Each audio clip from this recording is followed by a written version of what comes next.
Hi, I'm Mark Sponsler, and welcome to the Stormsurf Video Surf Forecast, the week starting Sunday, August 30th.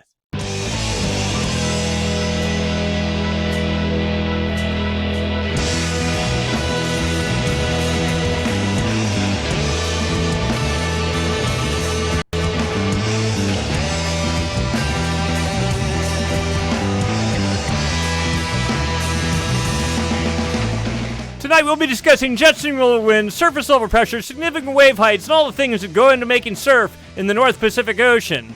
Let's get to work.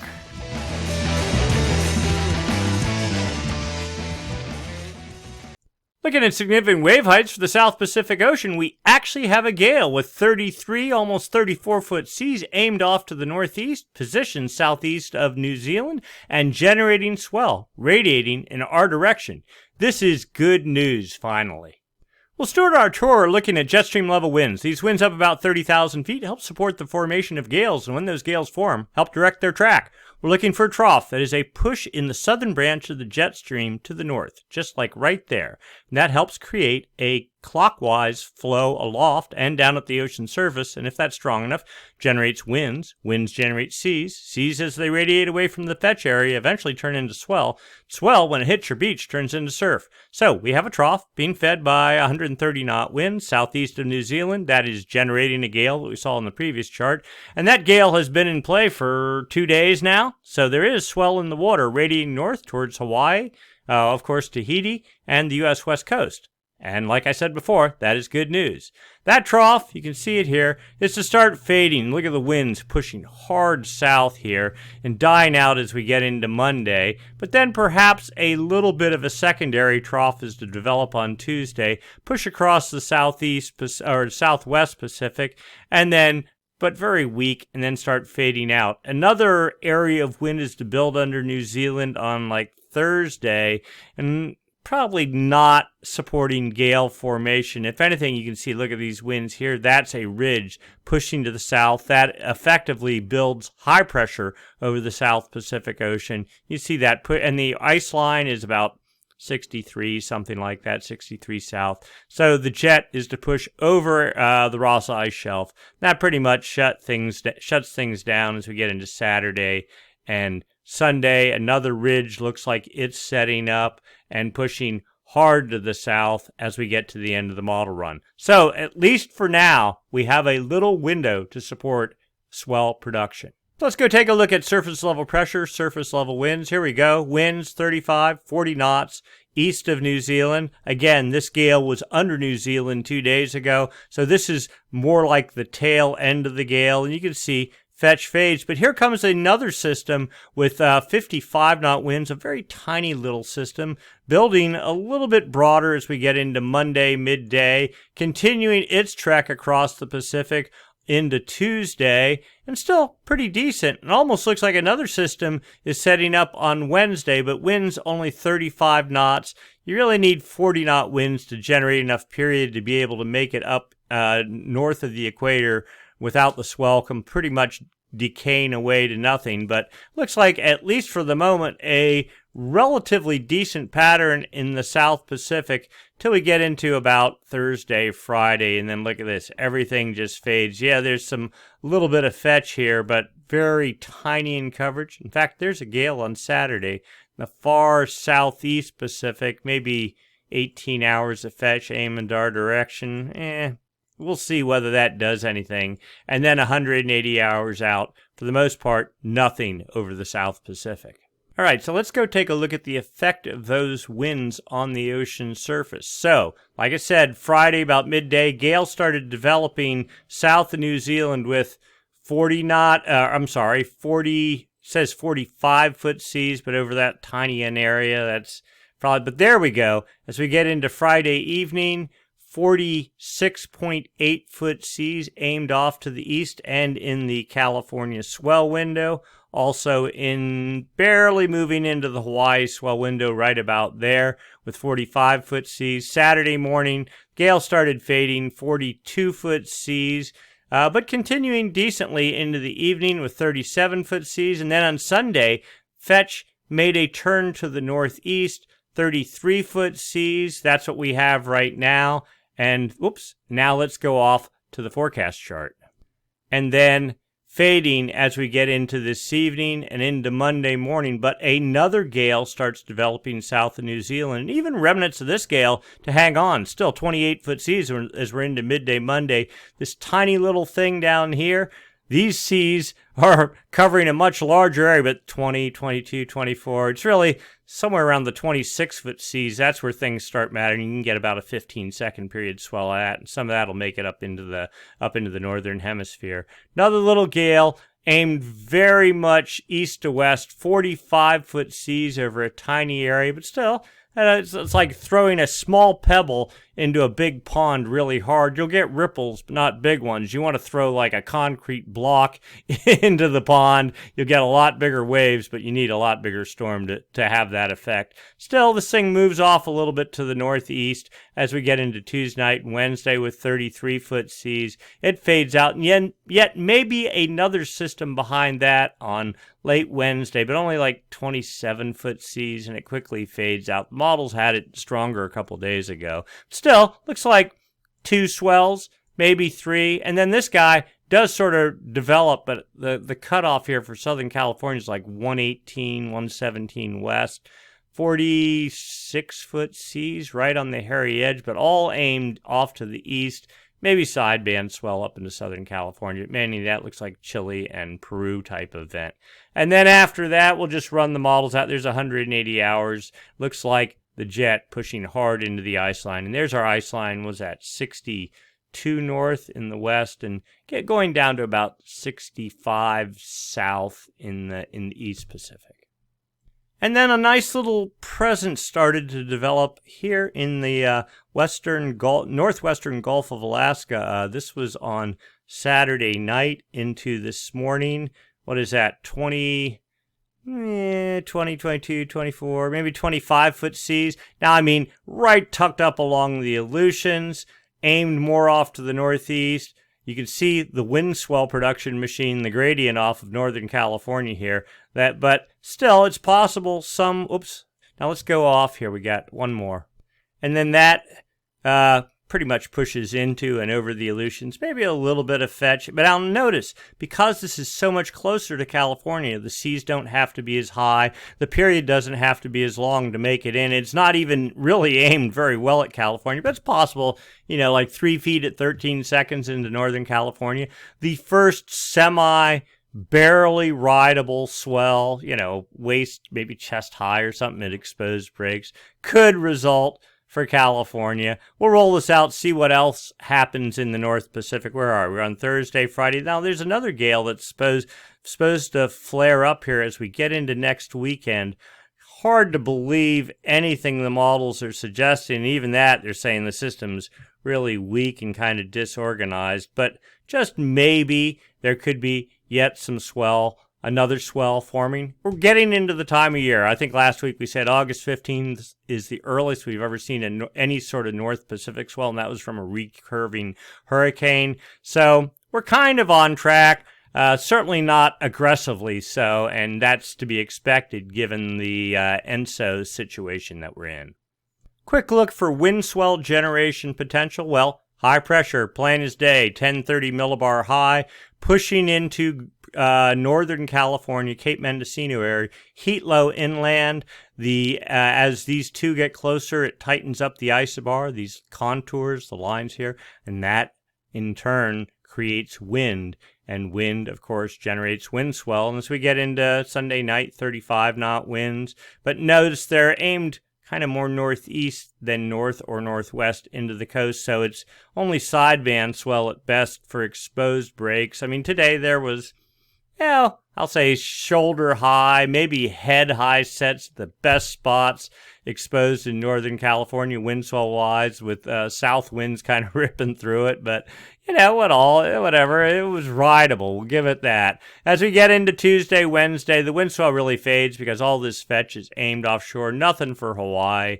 And then we get into this really, look at this low pressure here, low pressure developing out in the Gulf. But all the fetch is aimed pretty much to the north. It almost looks like as we get into next weekend, there really won't be a whole lot of wind swell either. Wind swell potential low. Look at that. That looks mightily impressive for the time of year, but I guarantee you as we get deeper into this model, it will look much weaker as we move forward. All right, so it looks like even the wind swell machine, which has been the staple this summer, is going to fade out as we get into next weekend. Quick look at precipitation potential for California. We see some, looks like the start maybe of fall moving into Vancouver, British Columbia type area, maybe even Washington. No precipitation, wholesale precipitation for California is expected. But let's just run through this, see where we're at here. Nothing. I'm just looking anywhere, even for the Sierra.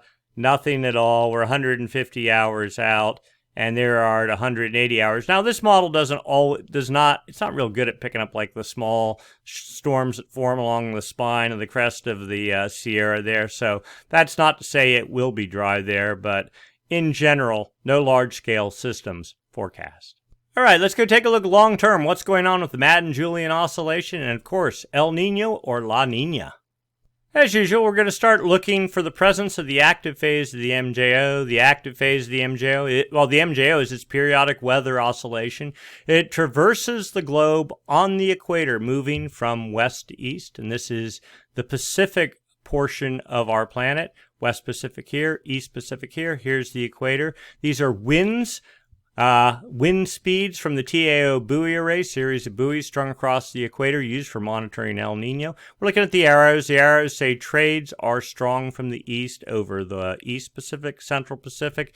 And then the West Pacific, we call it the Kelvin wave generation area, from as far west as you can go, about 135 east to the date line is right there, 180, so about to 170 west. When the active phase of the MJO is over this area, and if it's strong enough, it can reverse trade winds, make them turn to the west, or at least functionally from the west, and that can take warm water that's this area, start pushing it to the east, not on the surface, but underneath the equator, in what they call a Kelvin wave. If you get successive active phases of the MJO, they create successive Kelvin waves, and that's how you can kick off El Nino. The other thing is the active phase of the MJO, when it's in the West Pacific, also imparts energy to the jet stream, either North Pacific or South Pacific, and a more energetic jet creates troughs, and troughs create storms, and storms create swells. So active phase is what we're looking for. Inactive phase is what we don't want. All right, so these are the actual winds, but it's the anomalies, differences from normal for this time of year.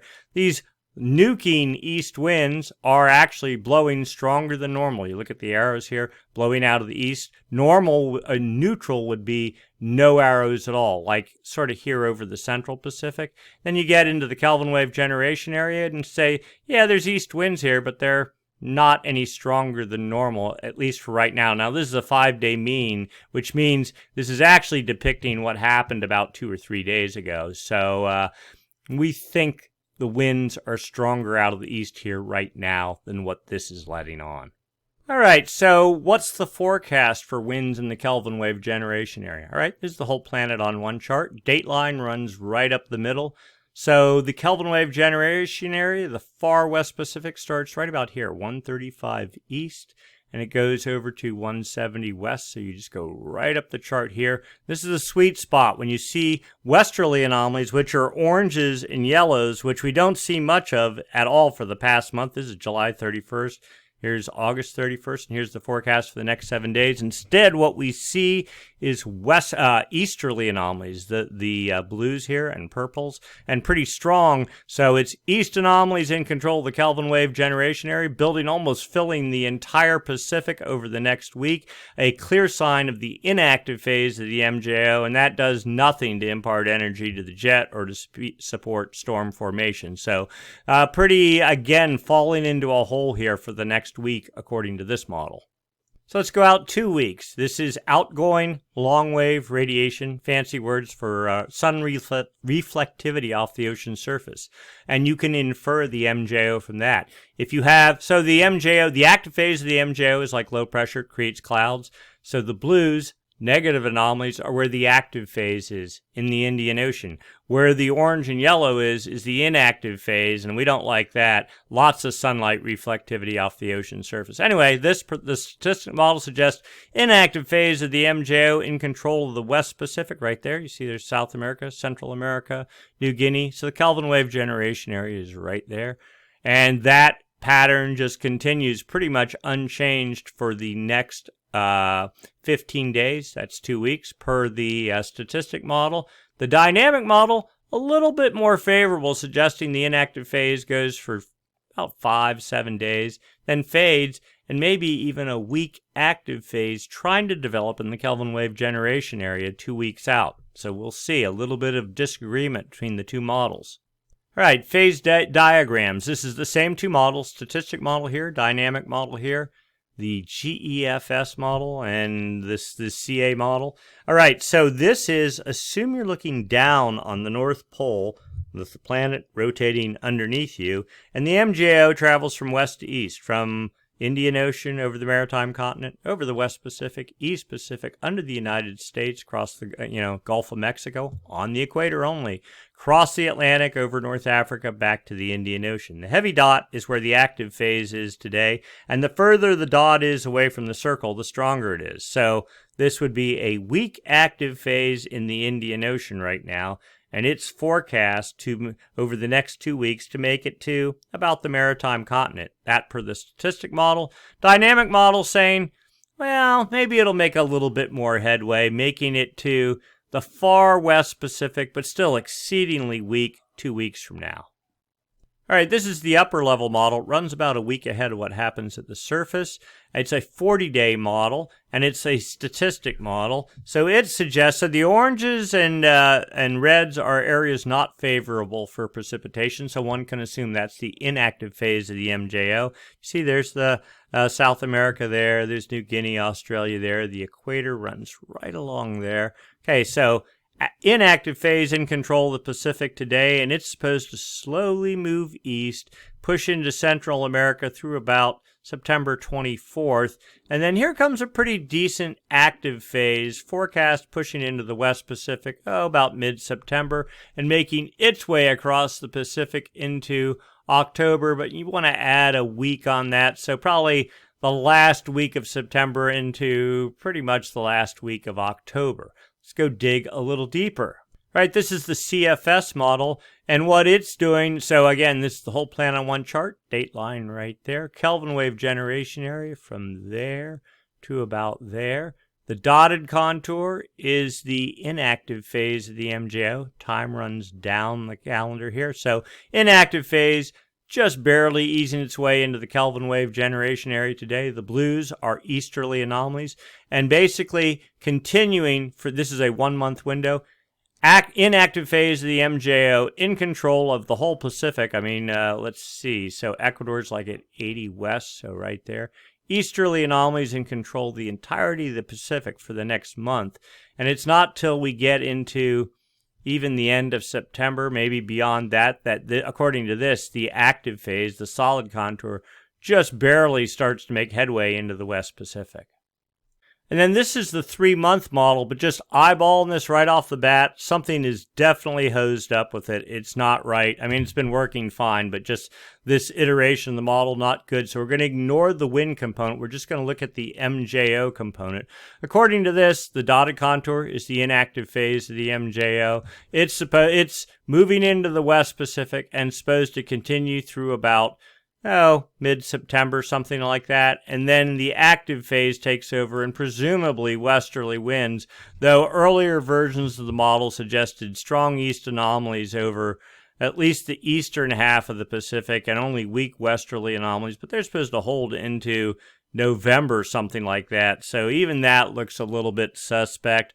We'll overlay the low-pass filter. This is about what we've been seeing the past couple of days. The dotted contour, so Kelvin wave generation area, again, from here to about here. So the dotted contour, high-pressure bias, in control. This is the classic La Nina kind of signal, meaning no westerly anomalies, and building from 1 to 2 and now 3 contour lines. We've not seen that on any model previous or any run of this model, only 2 contour lines. And then the low pressure bias is in the Indian Ocean. This is, again, typical La Nina setup. The low pressure bias moves into the Indian Ocean and building to 2 contour lines. There is some sense, though. You notice that the high pressure bias starts drifting off to the east, as does the low pressure bias, but we suspect it won't be till March or something till the low pressure bias starts moving at all into the Kelvin wave generation area, and by then it's too late to do anything for our winter.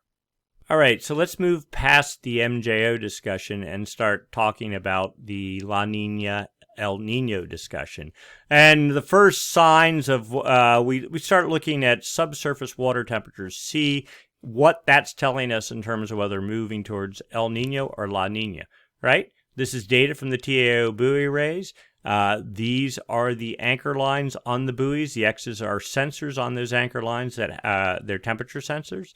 Use that data with a model to get a picture of the balance of where the warm water is in the Pacific, equatorial Pacific, 2 degrees north and south of the equator. If the warm water is all off to the west, then that means trades are blowing harder than normal, and they're pushing warm water there, and cooler water prevails in the east, and that's the typical La Nina setup. If trades are weaker than normal, then warm water starts sloshing to the west. The thermocline, these lines here, look a lot flatter, and that tells you you're in an El Nino type situation. But today, pretty obvious. The 29 degree isotherm, yeah, it has moved a little bit off to the east, but still, like, it's at 180. 28 degree isotherm at 165 west, not really going anywhere. The 24 degree isotherm at 130 west, earlier, a couple months ago, it was pushing the whole way into Ecuador, so it's backtracking. So this looks like the cold water pattern is in the east. Here is the anomalies, differences from normal for this time of year. Clearly, no sign of Kelvin waves, no balls of warm water or pockets of warm water pushing off to the east. Instead, we have a massive pool of cooler than normal water, 2 degrees centigrade, so that's, 3.5 degrees Fahrenheit, below normal, filling from basically the date line. Where's the date line? Right there. Okay, so just a little bit east of the date line, the whole way into Ecuador. Clearly, that suggests a La Nina pattern. Going down here, here's another model suggesting the same thing, higher res model, all warm water balled up in the West Pacific, cool water and upwelling in control of the East Pacific, not only at depth, but pushing to the surface, another clear La Nina signal. All right, sea level anomalies. This isn't temperatures. This is the height of the ocean, okay? And these are centimeters. So here's the equator, South America there, Central America there. You see heights higher in the west and below normal, minus 10 centimeters, minus 15 centimeters in the east off of, well, there's the Galapagos and Ecuador. So that means cold water is at depth, it contracts, it creates a divot on the ocean surface. Warm water expands, creates a bump on the ocean surface. So here's your cold water in the east, warm water in the west, yet more indications of La Nina. Upper ocean heat anomalies over time, East Pacific here, West Pacific here. You can see warm water building in the west. Now, this is good. I mean, the more warm water you build here, if you do get a good active phase of the MJO and a good burst of westerly anomalies, you can get a Kelvin wave. But that's probably not going to happen for a while because we have had no warm water here for a year, a while. We're in recharge mode, okay? But you do see cooler than normal water. This started back in April. In the East Pacific, first, I'll call it a cold Kelvin wave, and then a second one is developing now in the same area, every bit as strong, and the expectation is there'll probably be a third and fourth before this is all over. And then, surface. Let's go take a look at surface water temperatures. Pretty obvious signal here. This is South America. Ecuador is right there, the Galapagos right there. The blues are colder than normal temperatures. You see it upwelling off of Peru, just building as you go across the equatorial Pacific. This is the equator right here. The whole way from Ecuador, the date line, that's 160 west there. The date line's out a little bit further. But the zoom view tells you cold water in control driven by high pressure down here, circulate stronger than normal high pressure here, and also north of the equator, stronger than normal high pressure here. And then when it hits the equator, the two high pressures together create this Venturi effect. Lots of upwelling and lots of colder temperatures. Cold temperatures suppress evaporation, which means you don't get energy transfer into the jet, and which also pretty much tells us that you're not going to get a lot of rainfall north and south of these locations, like into California. In fact, look at that. You almost see pretty good upwelling along the California coast north of Point Conception because of nonstop north winds along the coast there. Sea surface temperature trend the last 7 days. Only on the equator does it matter. Where you see the blues, that's cooling. Where you see the yellows, that's warming. But the blues, they're not super strong. But temperatures are pretty cold along the equator already. So how much colder can they get? Well, I don't know. We'll see as we get into the next inactive phase of the MJO. That will, if anything, just feed the trade winds. And then we'll get more upwelling here. But today, not horrendous, but not good. And then here's the backed off view, but you can see cold water along Peru, over the Galapagos, the whole way out to dateline's right there. Okay, 5 degrees south, 5 degrees short of reaching the dateline, maybe 7 degrees, something like that. This is the classic La Nina kind of signal like this, and this has been going on for a month or two now. The jet stream undoubtedly has picked up on this and is reacting in kind, and that sort of sets us up for a La Nina winter. Sea surface temperatures in the Nina 1.2 region. This is the area right up along Peru, the Galapagos, far east Pacific. Today, minus 1.8 degrees below normal. And this is kind of a noisy area, but this is sort of more our rainfall indicator area. But you can see since June, the temperature has been downward, nary a significant bump upward. So that tells you one bit of information. And then the official El Nino monitoring region, this is further out, like basically the Central Pacific, from south of California out to almost the dateline. We have been eking along okay in June and July. Officially on July 1st, we were supposed to start a precipitous drop downward, but it was delayed. Today we're at minus 0.545, half a degree below normal, different scale than the other chart. So this isn't horrendous, but this is the beginning. The half a degree below normal for 5 consecutive months is the beginning of the threshold for La Nina. So we're just starting to get there now. And then one more thing we use to monitor El Nino, La Nina, difference in pressure between Darwin, Australia, and Tahiti, known as the Southern Oscillation Index. When the index is negative, that means low pressure is over Tahiti, low pressure in the Pacific, effectively. Remember, we talked about the high pressure bias that is currently over the dateline versus the low pressure bias that's currently in the Indian Ocean. Well, so the daily index today, 22.7, clearly positive, and it has been positive in pretty good bursts for, well, all month. You can see that. The 30-day average sort of smooths that out today, plus 7.95. Where were we a month ago? Plus 3.25. So moving positive. The 90-day average, so this is definitely a lagging indicator. Today, almost dead neutral, 0.97, but it was down at about -1 a month ago. So this suggests we're dead neutral, but all the other data we're seeing says we're clear. Look at the sea surface temperature data. We're clearly in La Nina already. This index, we're just waiting for it to pick up on the obvious and start reflecting what's happening. But this sort of gives you an indication of how the ocean says it's cool. The atmosphere, it hasn't caught up with what the ocean is doing yet, but we think it definitely is going to. It's the ocean has to, in the Pacific, the temperatures in the equatorial Pacific take a while to affect the jet stream and take over the weather pattern for the entire planet. But that's what this does, and that's why it lags behind. But I think we're heading there. Here's a 30-day SOI graphed out. You can see the trend since April of last year up into just starting September of this year. The trend definitely upward, moving towards La Nina. We need to be up at about plus 10, plus 12 and stay there for a couple of months. But it certainly seems like where last year we were thinking we were on borderline El Nino, now we're borderline La Nina. Here's the official sea surface temperature forecast for the Nino 3.4 region, the official El Nino monitoring region from the CFS model. So basically, you see in January, February, we were borderline El Nino. Temperatures were warm. But then this spring, they started crashing. In July 1, they were supposed to start falling. The data we're seeing does not show this sort of a drop. It says today, what's today?